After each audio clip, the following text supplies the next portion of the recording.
It's a sign of success in my business. Do your hands need some lotion or something? I know my mouth is pretty dry, so your hands...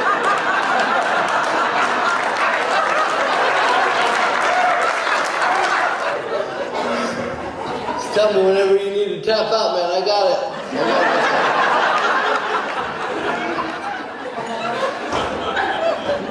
My name is Marianne Roberto. I am the mother of 8 children. 4 of our children have special needs and adopted from China. We have a daughter who is deaf, 2 sons who are blind, and a daughter who is physically disabled. In our family, special needs has a different connotation. We pretty much have almost every area of special needs because one of our sons who's blind is also autistic and severely language delayed. We look at special needs from the perspective of positive and hope and having the kids overcome not only what they have to deal with physically but also what they have to deal with emotionally. Adopting children into your family who are a little bit older is very much a challenge, and actually sometimes that's the bigger challenge than the kid's special need. We like to live life well because we know that our children have a future and have hope. Hi, I'm Caitlin, and I live with a disability by keeping active, playing basketball, and keeping a positive attitude.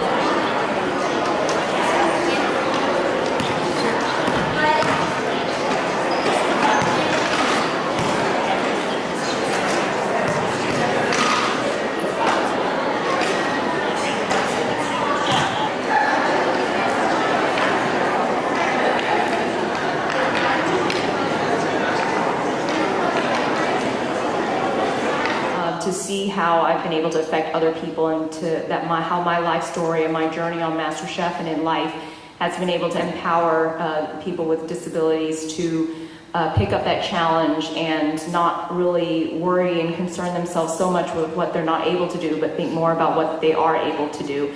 And I'm a firm believer that people tend to not give themselves credit for what they're capable of. I think every single person in this room is much more capable than we give ourselves credit for.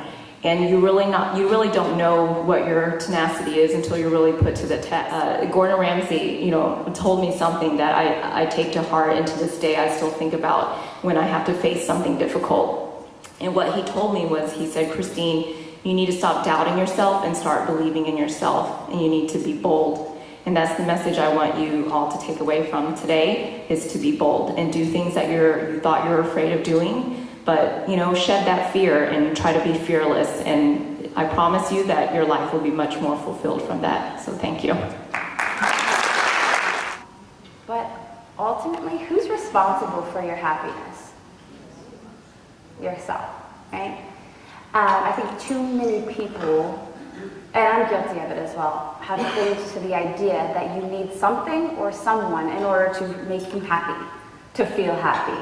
But you have to look within. It's all about self-belief and having self-confidence and knowing that you are able to do anything that you set your mind to, but it has to begin with the thought pattern and believing in yourself.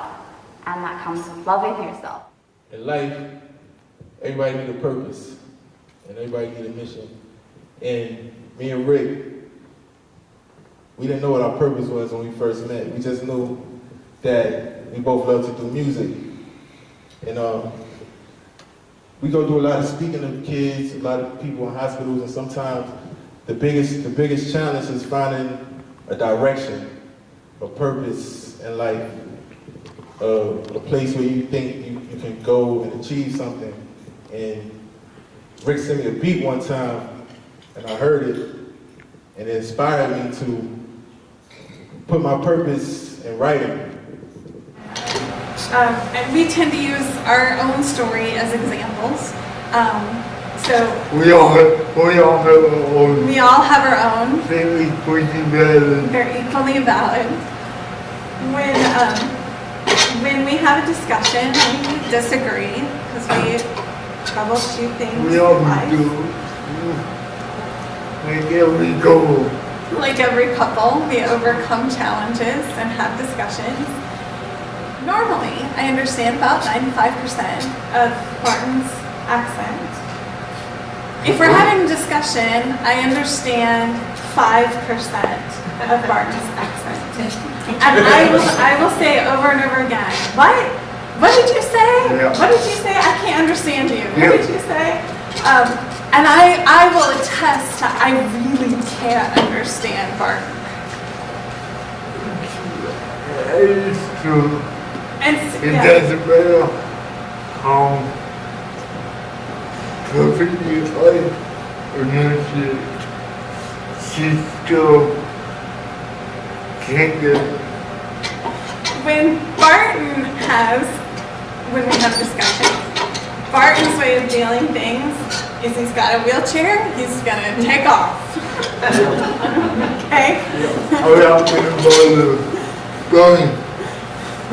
Okay, so those are two very different ways of, dealing with things Not necessarily appropriate. in not necessarily appropriate